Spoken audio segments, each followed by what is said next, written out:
میرا نام صلاح الدین خالد ہے. میرا تعلق پاکستان کا صوبہ بلوچستان، ضلع چاغی، تحصیل ڈال بندن سے ہے.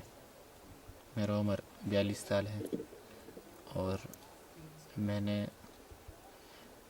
پاکستان میں صوبہ پنجاب میں دینی تعلیم ختم کیا، اور اس وقت روس کے خلاف جہاد چل رہی تھی، تو میں خوست کے علاقے میں آ گیا اور ادھر روسیوں کے خلاف لڑتا رہا. حرکت المجاہدین تنظیم بھی ادھر کام کر رہا تھا، تو پھر میں حرکت المجاہدین والوں کے پاس گیا، کیونکہ وہ پاکستانی تھے اور زبان کا بھی بہت اہم مسئلہ ہوتا تھا. تو جس وقت روس کو شکست ہو گئی اور ادھر کی لڑائی ختم ہو گئی، تو اس وقت پھر میں نے اسپیشل کورسوں اور ٹریننگوں میں شمولیت حاصل کی، اور 2 سال تک میں نے ٹریننگ کی. اور جس وقت ٹریننگ ختم ہو گیا تو مجھے کشمیر کی طرف بھیجا گیا، اور کشمیر میں سری نگر میں لڑتا رہا، اور 6 مہینے کے بعد مجھے فوراً واپس بلا لیا گیا. تو ادھر جس وقت میں پہنچ گیا تو وقتی طور پر مجھے ٹریننگ سینٹر میں کچھ عرصہ گزارنا پڑا، اور پھر دوبارہ میں قندھار کی طرف چلا گیا، اور طالبان کے ساتھ ساتھ میں لڑتا رہا، اور ہرات اور کابل کی تمام لڑائیوں میں میں نے شرکت کی، اور کابل کی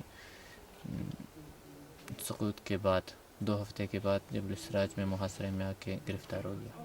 تو یہ آپ نے بتایا طالبان کیوں جوائن کیا، کیا اس کے پیچھے موٹو تھا آپ کا کیا؟ میرا اپنا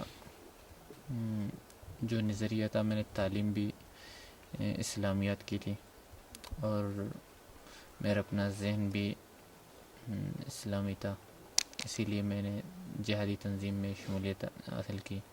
اور طالبان میں بہت سارے امتیازات میں نے دیکھے، اور میں نے یہ دیکھا کہ طالبان آج افغانستان میں اسلامی ایک قانون لا رہے ہیں، اور کل یہی طالبان ہمارے پاکستان والے طالبان کی مدد کر سکتے ہیں، اور ہم پاکستان میں یہی لا سکتے ہیں.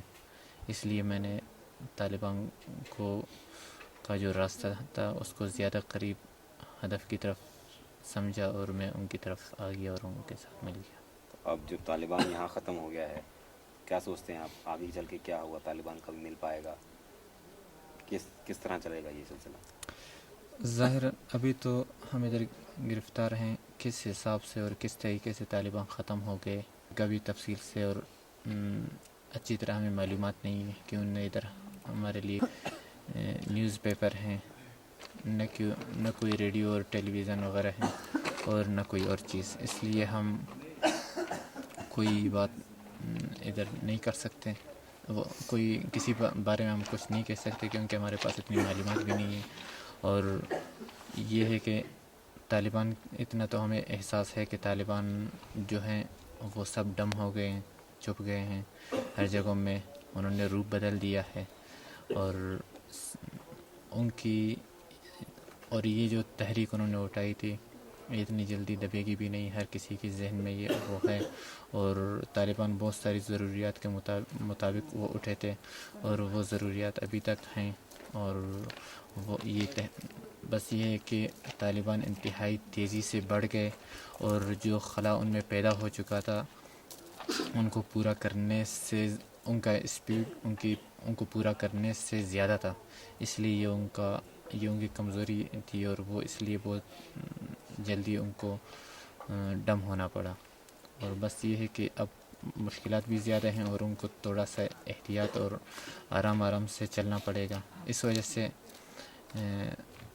اب جو طالبان ہیں اس دفعہ انتہائی احتیاط اور تحقیق کے ساتھ ان کو چلنا پڑے گا، اور مجھے امید ہے کہ اس دفعہ جب آئیں گے وہ انتہائی ایکٹیٹ طریقے سے آئیں گے.